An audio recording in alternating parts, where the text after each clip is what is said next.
Still old school that manner. We want people to come, feel it, believe it, and then actually go for it.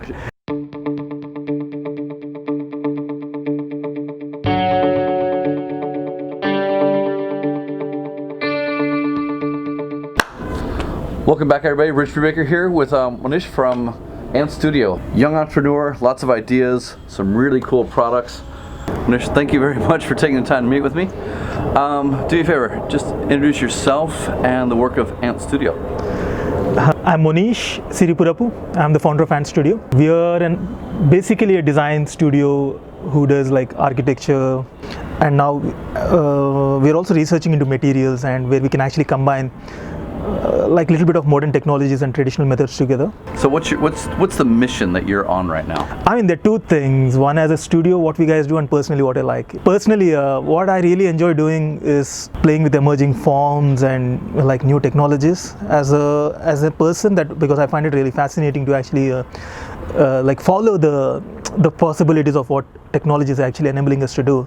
But as a practice or as a studio, what we guys are trying to do is connect this emerging, like I said, I mean, the tools and this like technologies with local craft and craftsmen. We believe that technology is definitely like riding really fast, but somehow if we leave the whole like the traditional methods and everything that we actually built upon like so far, that's not the way it should be. So we are working in that intersection.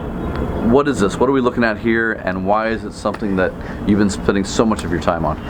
So this is a natural cooling solution. I mean, honestly, it's nothing new. So these are just terracotta pots. So what happened, the beautiful thing about this, the material is that it absorbs water and retains it inside, and which is actually the secret behind evaporative cooling in pots. So what we guys are trying to do is we created these hollow pots which are conical in geometry, and we are letting the air pass through it. And in the course of action, I mean, when the air actually enters from one end and exits from the other, it's naturally cooled. And how long have you been working on this, and what's the reception so far within the market that you're working in?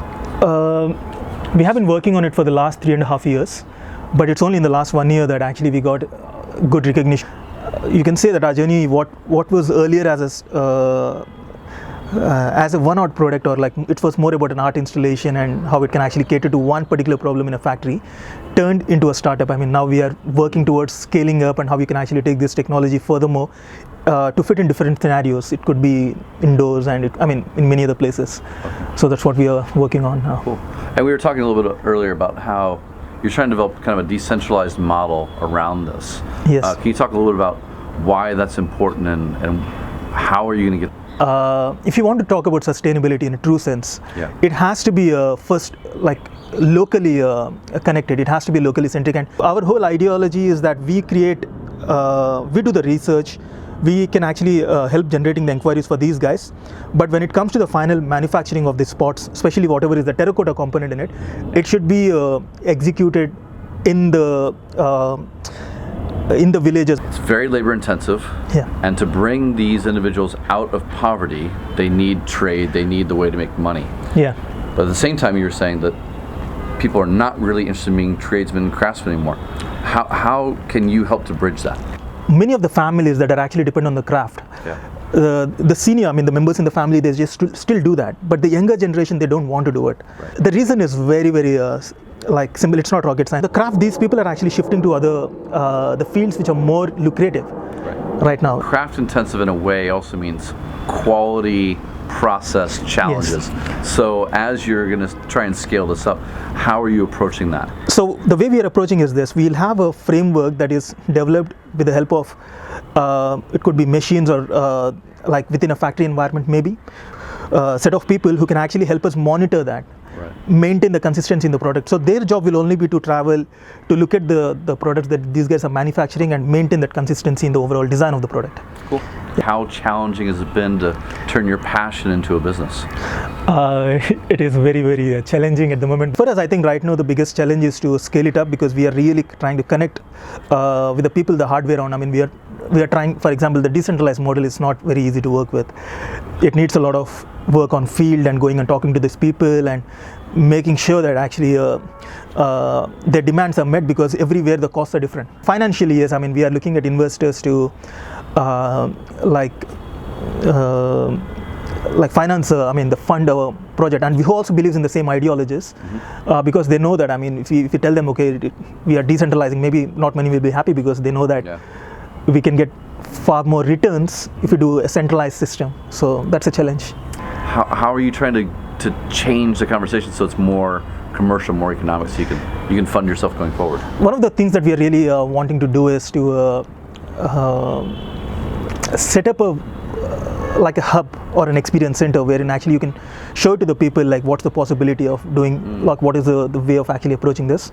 And we are not looking at it as a showroom, or it's not something that we are looking at. It's more of an experience thing where we want people to come and see the whole thing and actually feel what technology can do, I mean, with the traditional craft like this. I don't want people to believe it by listening. I mean, it's not something, whereas, I mean, all Amazon and all this e-commerce platforms say that, okay, you don't know more, feel the products to buy the stuff. I think we are still old school that manner. We want people to come, feel it, believe it, and then actually go for it. So, you mentioned this is one type of cooling it back. This is a second. That one's geometric, it pulls through. How does this work? So in that particular case, one of the constraints that we had, or the feedbacks that we got from the clients, is that so the water is splashing all around, and then you're not able to limit the water for confined environments. So that's a problem for indoors. So in this particular case, it's the same the geometry that's coming, but it is enclosed within a sphere. The space inside this where you can actually put earth, and you can actually make it a planter in your house. And it can also be a planter while you're using it. Like at the same time, you can actually make it a planter while you're still using, and it can be on your in the indoors. It can be a room cooler, it can be a table cooler. It's a personal cooling system, and you can also put it on the terrace, on your balcony. You can hang it. So there's many possibilities with that. Is this something that an Indian family would buy here in Delhi to put? I hope so, because one of the things that we are trying to break in this particular case is how you can break the mindset of a consumer. Unfortunately, if you design anything just for rural, it's going to fail. Right. Because who doesn't aspire to get a better lifestyle? Right. If you tell them, okay, this is designed for your community, because keeping in mind you're like low in finances, indirectly that's what we are saying. If you say that, okay, this is specially designed for rural areas. So we don't want to do that. You're damned if you do and you're damned if you don't. Yes, I mean, we don't want to do that because we believe that art has the potential to cater across the sections in the society, because art has this capability to appeal the rich and the poor alike. It's a perception that people have. You cannot. It's something, a gift comes from God. I mean, I cannot induce art in you, and neither can you in me. It comes naturally. So if I design something beautiful, I'm sure it's going to appeal the rich and the poor alike. Just that it's just the price tag that differentiates, like, who can afford and who cannot.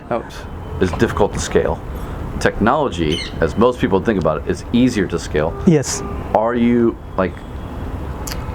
how do you split off the technology so that you can scale a lot faster, but maintain? How do you think you can maintain that balance? It's not as difficult as it sounds. I mean, it is definitely it's just that, I mean, we need the funds to prove it, but it's you need to prove it. We need to prove it, but it is not that difficult to do it.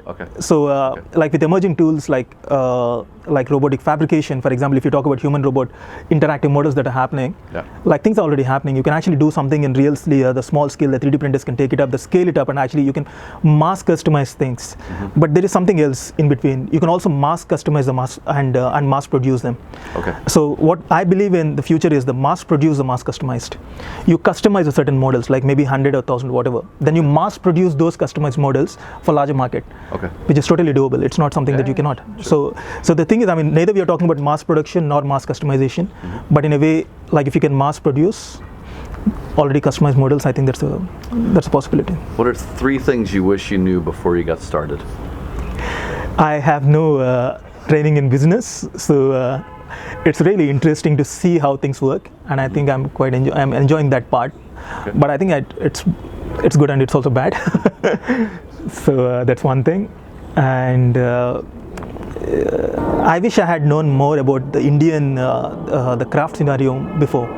like Indian and also global, because right now a lot of time actually goes into like creating this network of porters all across the country. We actually try and connect with them. I wish, I mean, even though I mean we are doing it currently, it's happening, but I really wish that I had known about the craft and the methods and stuff even much before. Third one? I wish I had known how to make more money out of the business, actually. It's every entrepreneur's dream, right? Especially when you're short of it. Yes, I mean, right now, like I said, we are not looking ourselves as a money-making entity. I mean, that's not even our like focuses.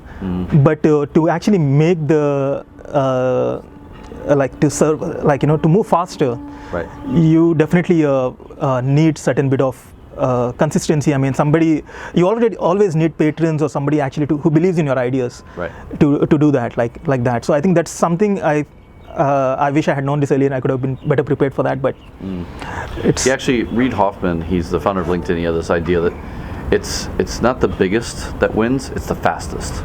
So cash flow tends to inject that in. Yes. And you just try and go as fast as possible to execute, right? That's exactly what I'm saying. I mean, that's what we need at the moment, because what we really need now is somebody who believes in us and actually who comes with the same ideology, who lets us actually do what we are trying to do, and like not treating it as a like a money-making startup to begin with, but somebody who believes in the vision of actually creating something in this tough intersection, because I believe it sounds easy, but it is not. It sounds difficult, but it is not so difficult. It is possible.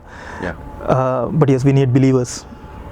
So we talked a little bit about the investors that you're trying to appeal, and they want a little bit more. You need a little bit more. Like, finding that right alignment is very difficult, especially at a time when you need the money. Yeah. So how have you approached that? How do you find balance? Like, how does that change who you approach to begin with? Does that change how you present your idea? Like, how do you try and find that balance?